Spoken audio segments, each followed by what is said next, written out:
The Harp and the Clock, 7 stations after Coleridge, Pound, Graves, Thomas and Wordsworth. Here is the compression, the one scene that holds the rest. A good man on a stage denouncing the empire's cruelty, with real tears in his throat, while the interest clock behind him, the one he does not mention, because he has spent his life inside its logic rather than against it, keeps compounding, exactly as it did the year he helped set its rate. The audience applauds the tears. Nobody in the room can hear the clock. That is not a failure of the audience's hearing. That is the room's acoustics, built for exactly that purpose.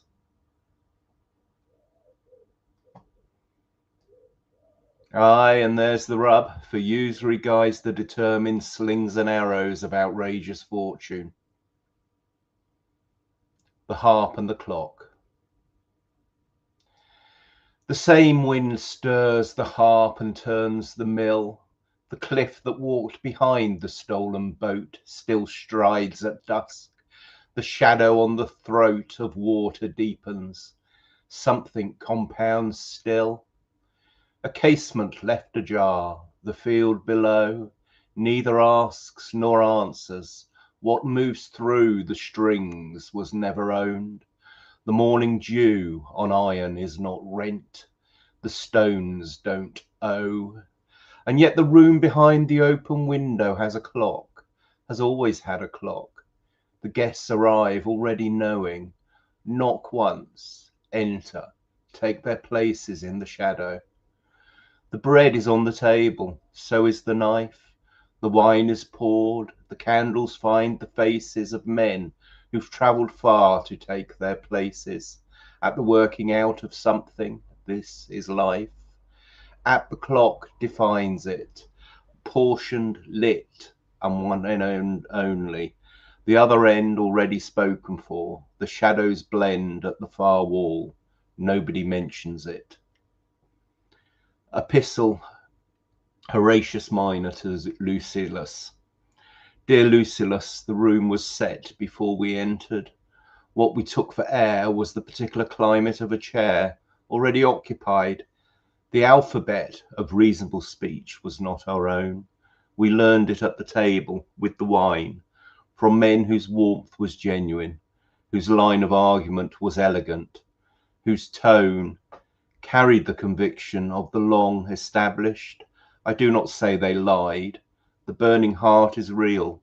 The genuine tide of feeling in a room is not wrong, committed consciously. The clock does not require a conspiracy to run. The room's acoustics were designed by none of the men who dined there. Every knock at the door is answered by the same arrangement of the furniture, the same particular shadow at the far wall, the same candle finding the same face. The name of the arrangement is not on the wall. The knife is clean. The bread was broken well. The dead were not produced. I cannot tell you more than this. The room contains it all. The warmth, the argument, the genuine tear, the clock, the shadow, and the other end of the evening already spoken for. Dear Lucilius, the gradient does not bend. The worm that turns the rose knows nothing of the rose. The root that cracks the foundation stone was reaching only for the dark alone, indifferent to the house above. The same blind drive, the same compounding dark, the mark pressed into clay, the tally scored in wood, the ledger where the hunger's stored in columns, each one leaves its watermark on living things. The hunger on the page lies flat, cancels out, the column sums to zero. In the stomach, nothing comes to zero. Circe kept her careful cage of numbers too. The men reclassified as inputs did not feel the algebra of their conversion.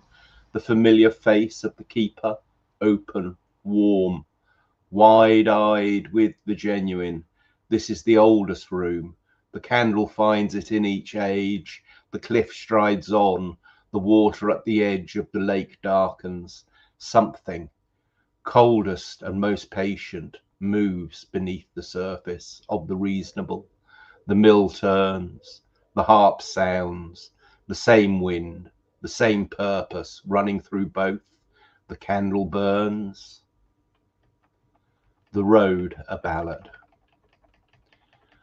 But tell me what they looked like, tell me true. The ones who walked beside us, burning hearted, the ones who wept for what their work had started in other countries in a year or two. Before the weeping, were they monstrous? No, that was the first surprise. They had the eyes of men who'd set things down, the compromise of distance, time enough to let things go, quiet in the memory. The year the therapy was shock. They were not here, they were there, and the graves were numerous and went unaudited. But that was then. The burning heart arrived in its own time. The road was long and beautiful. The bread was broken with a will. And what they said was true enough. The warmth was not a crime. The stranger on the road to Emmaus was who would invent that tenderness, that moment of recognition in the breaking. No one, it was real. The heart burned, and the house of the argument was warm, and still the clock was in the wall. The gradient held its angle in the dark. The dead were held where they were held. The clock runs on. It's still. And afterward, the candle nearly gone, we said, did not our hearts burn on the road? Was that not proof the shadow found its node at the far wall? The evening carried on. What were they like? The questioner persists. They looked like men who'd finally come around. They looked like proof. They looked like the sound the room had needed. Not one produced the lists. Hugo knew the faces at the glass. Zola pressed his nose against the lit room from the unlit street and drew it. Prudon had no chair, no wine, no pass to the table, only the cold air and the argument it carried. Blake saw the manacles and for their sake named them mind forged, which is not to spare the iron its weight. The knot is real. The shackle is the heavier for being believed necessary. The agreeing room, the candle, the considered meal, these are not the enemy. The room is not malicious. Shelley's borrowed flame still burns in the cold air. Pain put a name to the arrangement, and the dining room was not relieved to hear it. Cobbett weighed the paper against the gold and found the fund holders had taken what was ground from the labourer's bread. The alphabet of reasonable speech requires the silence of those who never learnt it at the table. The gradient's compliance depends on those for whom the room's not stable. The baker's orphan boy who cannot start without the usurious debt. The king's wars already paid for, the mulberry bark from Xanadu that crossed the world. The dark is not a recent innovation. Schacht called Basel my bank in 34. The gold cross borders in the night. The door of the reasonable room stayed shut. The fact of the matter was not on the agenda. The agenda was not published. The meeting had no minutes. The clock kept beating behind the wall. The candle found the tender genuine in every face. Outside the field, the stones, the wind, the harp, the cliff still striding, something sharp and patient in the water, the divide between the two sets of scales. The case file open on the check weighman's desk, the count that does not balance, the grotesque arithmetic of the sealed, the space between the principal and the interest, the tile that was never in the bag, the 9th, the 10th, the 11th, the flag of the reasonable planted in the breast of the unreasonable, and called the natural order and the safety net and the necessary cost, and yet the field outside us nothing. The installed clock runs on. The wind moves where it will, the same wind, the same dark, the same compounding patience, the worm, the flame, the rose, the shadow on the water, still. The cliff still strides, the lake receives the shadow at the far end of the evening. The candles lean towards something. The leaving of the guests is gradual. What believes itself the natural order of the room empties slowly into the particular dark outside. The vehicular sound fades, the knife, the bread, the tomb of reasonable argument, sealed with the wax of the genuine. The real warmth of the real face is at the meal, all of it present, none of it repealed. And still the clock, the field outside still holds the rain without a contract. Stone is stone. The wind that finds the harp alone at the open casement has not died. Into the mathematics of the sealed, the checkweighman's scales are on the desk. The two counts do not balance. The grotesque gap between them is the case file. Healed by nothing, closed by nothing. The dead still where they are, the gradient intact. The room behind us is lit. The fact of the matter is the fact. The bread was real, the warmth was real, the knife was clean, the clock was in the wall, the shadow found the far wall, all of it true. This is the shape of life, as the clock defines it. The same wind stirs the harp and turns the mill. The root that cracks the stone was only in pursuit of dark and depth. The worm is blind inside the rose. The rose is real. The field outside asks nothing of the rain. The cliff strides on. The water's stain of shadow deepens. Something in the wheel of it. The mill, the harp, the green fuse driving through the flower and the debt alike will not resolve. The casement set ajar admits the wind. The in-between of things is where the gradient lives, not in the malice but the patient angle, not in the lie but in the tangle of the genuine with what the genuine gives cover to, unknowingly by being warm and real and present at the table while the clock runs in the wall. The fable is not false. The worm is not seeing what it does to the rose. The rose is not complicit in the worm. The wind that finds the harp is the same wind that turns the mill. Nobody knows the difference at the root. The dark is the same dark. The drive is the same drive. The field outside is still alive and asks nothing. The watermark is on the clay, the wood, the bone. The column sums to zero on the page. The stomach does not. Every age the candle finds the same faces. The stone, the water darkens over. The throat of the lake at dusk. The cliff, the small figure in the stolen boat. The fall of the shadow, the oars shipped afloat on the compounding dark. Watching the hill take the shape of something striding, felt in the body before the mind has dealt with it. The gradient, the clock, the still water under the shadow, the green fuse, the same force, the same dark root, the mill, the harp, the wind, the mute, arithmetic of the in-between. Coda, table talk, and unto this last. 300 tickets, room for 1 in 3. The host said no one need go hungry. Good wine, the candle found the faces, understood by all. The terms were set before the fee was mentioned. The baker's orphan boy stood at the door. The king's wars had been paid in advance by men who'd never wade through what they'd funded.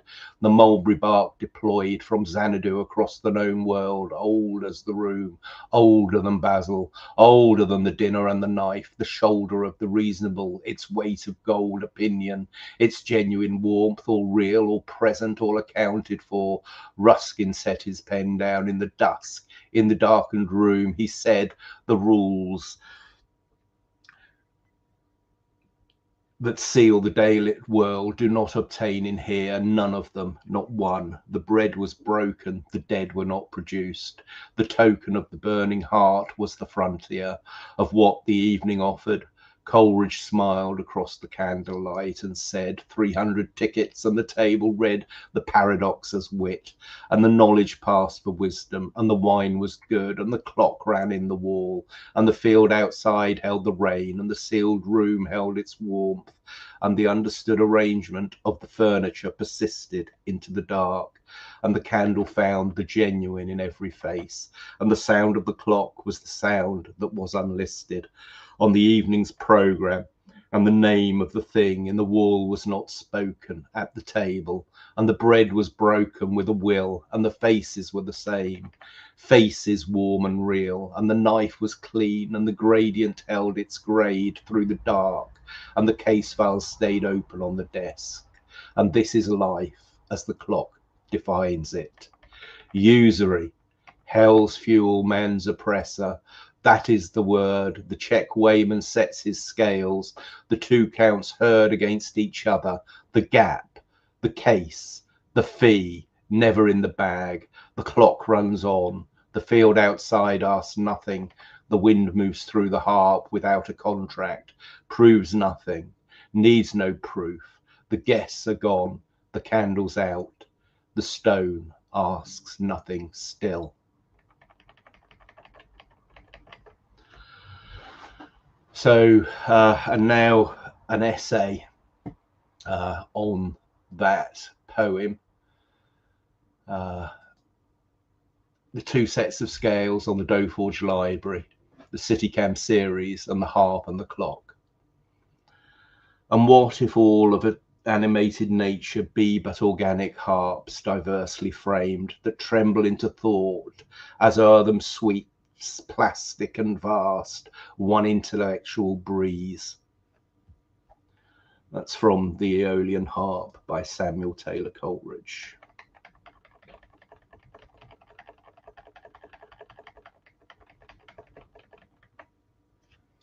So this should be recording, which it is.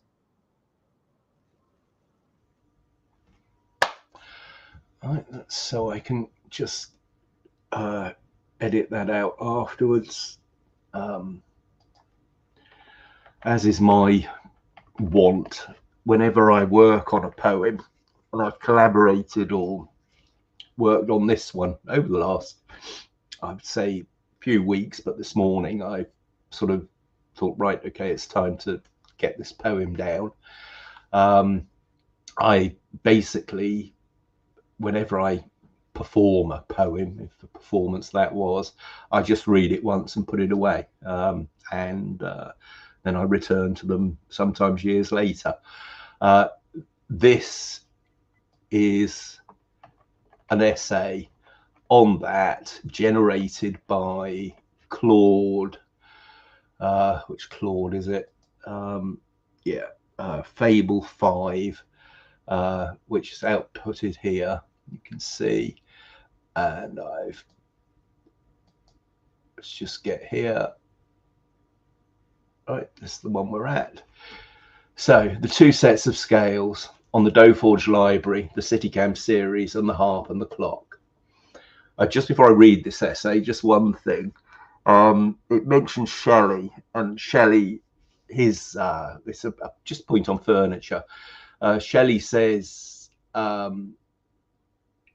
in his pamphlet, pitting the plumage and forgetting the dying bird.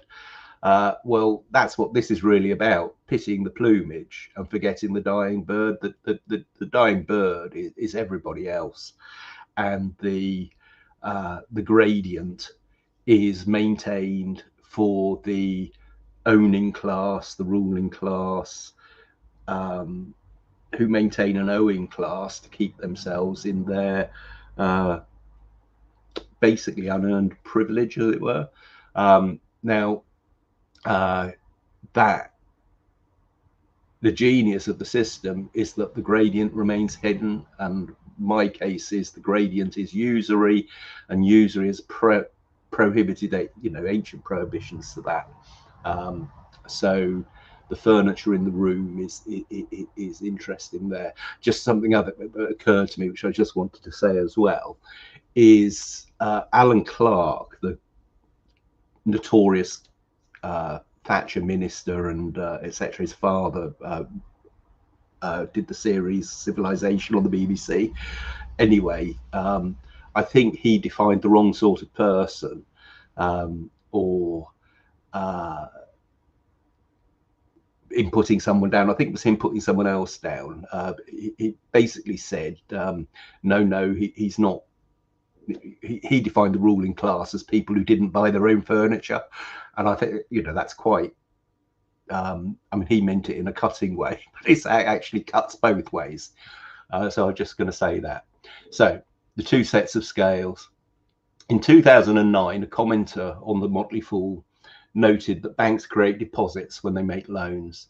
The Bank of England confirmed this in plain language in their 2014 quarterly bulletin. The question that followed was simple.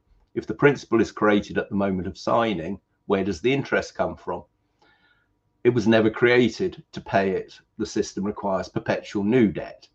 Frederick Soddy said in 1926 that compound interest violates the laws of thermodynamics.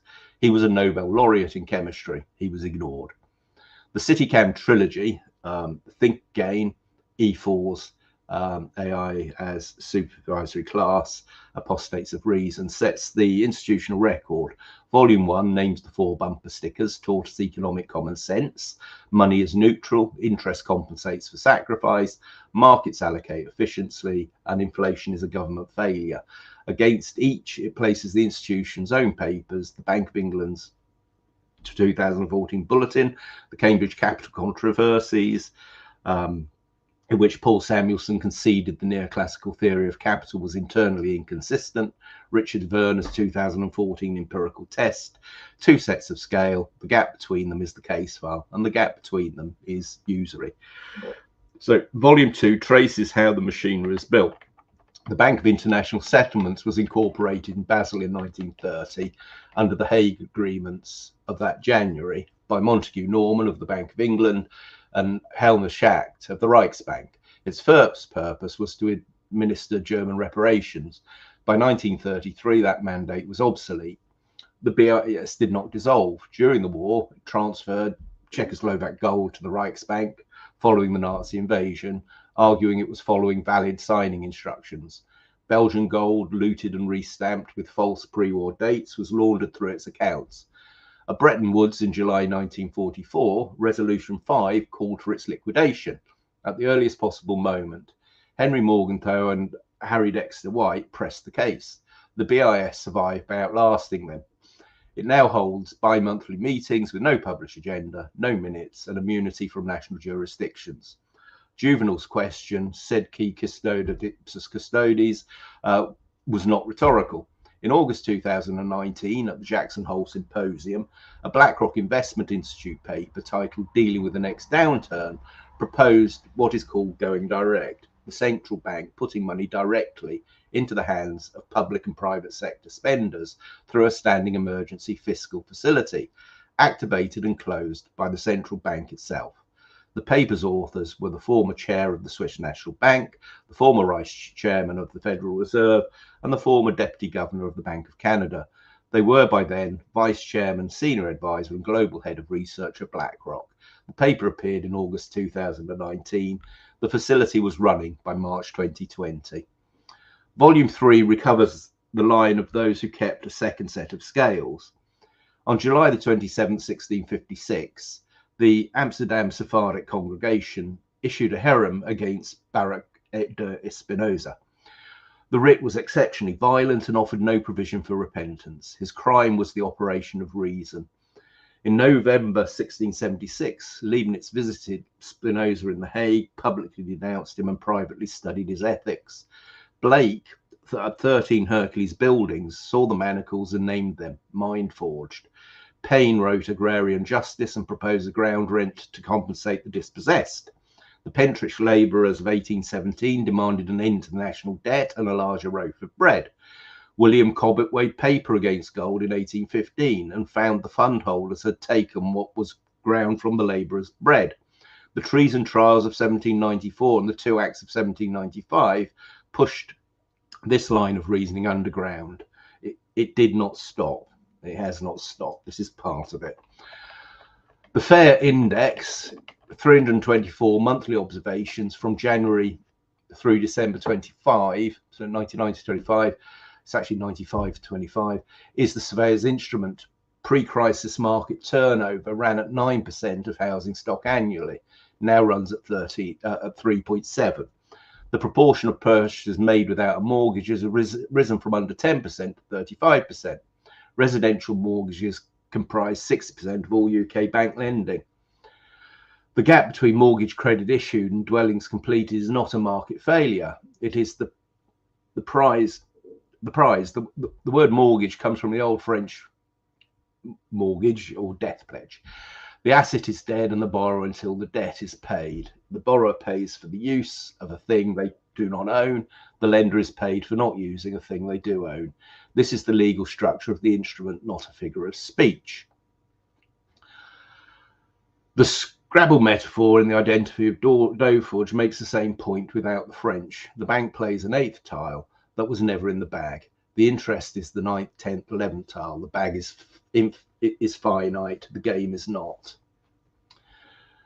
So now we come to the poem. The poem runs 7 stations.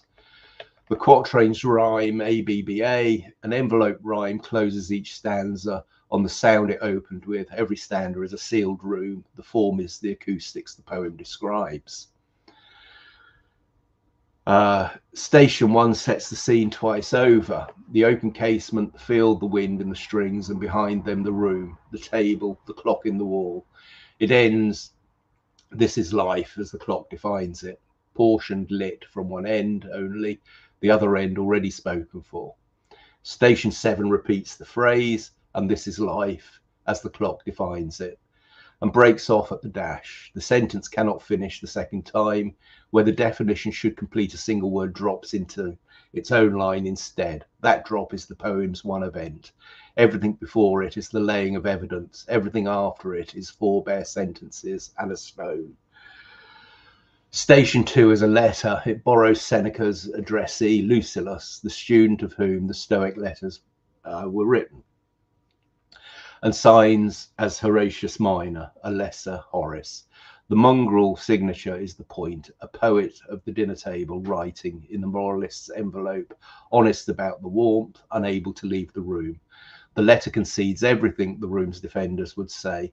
The burning heart is real, the men whose warmth was genuine. The clock does not require conspiracy to run, and concedes it as evidence, not as defence. The dead were not produced, dear Lucilius, the gradient does not bend. Station 4 has the ballad, and the model is Robert Graves's Welsh incident. Build the folk trust of question and answer, then refuse the resolution. The form has promised, but tell me what they look like. Tell me true. Were they monstrous? No, the refusal is the answer. They look like men who finally come around. They looked like proof, not one produced the list. The road to Emmaus is walked here without being named, and the burning heart is granted everything except the one thing it was offered as verification. Station 5 opens the door to the witnesses outside. Hugo at the glass, Zola in the unlit street, Prudham with no chair and no pass. Blake naming the manacles mind forged, which is not to spare the iron its weight. Payne, Cobbett, the baker's orphan boy, the king's wars already paid for. And one dated fact walks into the verse and sits down. Schacht called Basil my bank in 1934. The gold crossed borders in the night. The agenda was not published. The meeting had no minutes. These are the only stanzas where the case file speaks in its own voice, and the poem lets it briefly, then returns to the field and the wind. The mulberry bark from Xanadu is Marco Polo's report of Kubla Khan's paper money, made from mulberry bark, enforced on pain of death, the oldest tile in the bag that was never in the bag. Station 6 is the long dissolve, and it carries the poem's thesis in 4 lines. The gradient lives not in the malice, but in the patient angle, not in the lie, but in the tangle of the genuine with what the genuine gives cover to, unknowingly. The worm is not seeing what it does to the rose. The rose is not complicit in the worm. This station also carries the poem's own deliberate risk. The imagery recirculates cliff, lake, worm, rose, mill, harp, green fuse, often enough that a reader may stop hearing it, exactly as the diners stop hearing the clock. Whether that numbing is the poem enacting its subject or suffering from it is a question each reader settles alone. Station 6 is where it is settled. The coda is one sentence held open across 8 quatrains. And the wine was good, and the clock ran in the wall, and the field outside held the rain, and the candle found the genuine in every face. Each enrolls the principle forward, the conjunctions compound, then the sentence stops mid-clause at a dash, and the word arrives alone, lowercase, a door closing. Usury hails fuel man's oppressor. That is the word. The name is not a conclusion. It is a verdict after evidence, and the poem does not let the verdict resolve the case. The clock runs on. The last sentence belongs to neither. The candle's out. The stone asks nothing still. The stone outlasts the clock, and the stone is the counterclaim. The poem is kept alive in every station without once naming it. The wind that finds the harp without a contract. The field that holds the rain that is not rent. Usufruct against usury. Held, not owned. The poem never says so. Those who want to read will find it soon enough.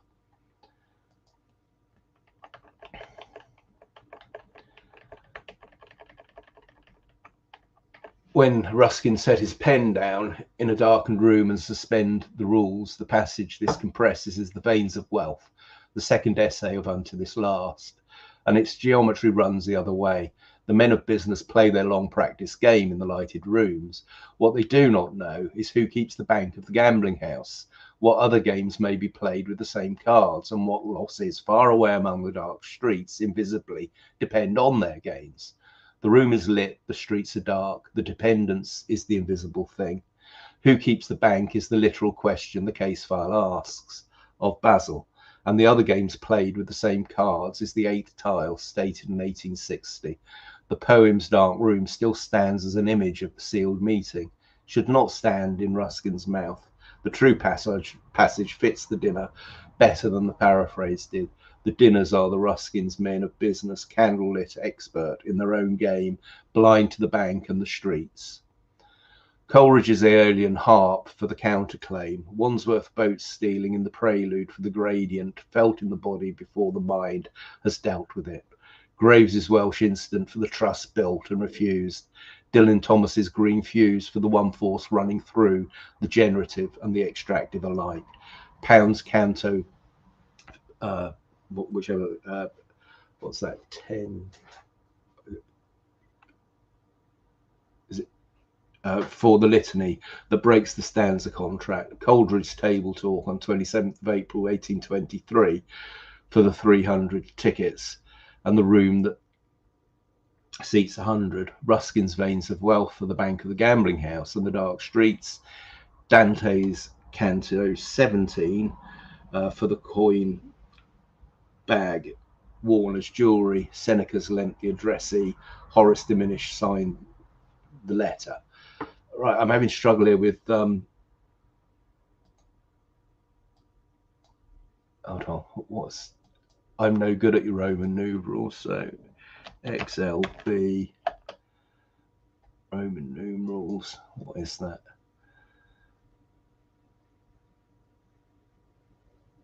X equals L minus X plus V, 50 minus 10. It's 45, Canto 45.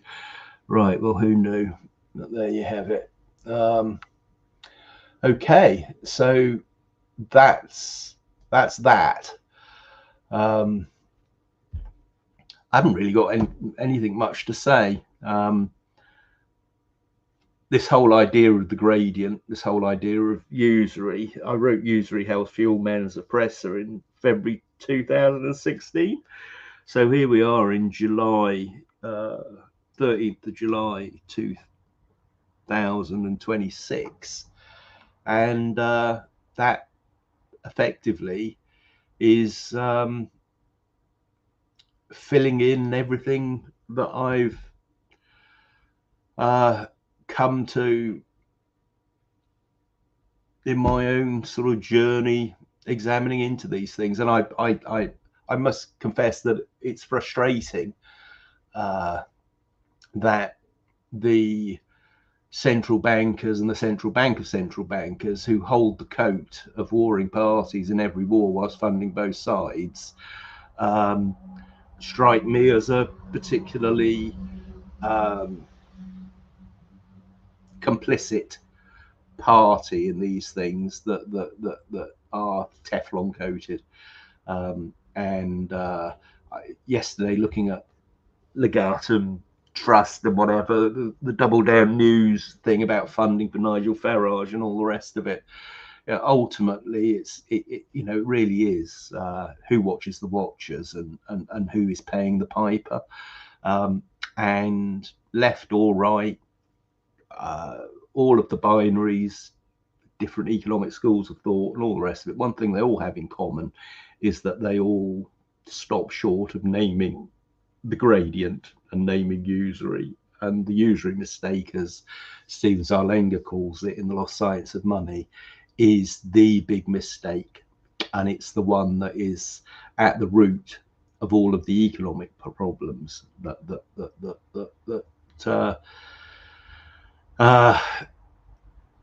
Henry George addressed, and they've been addressed by lots of people named in that essay and those poems. And there you go. I've said it out loud, and I've been saying it out loud since 2016. Thanks very much.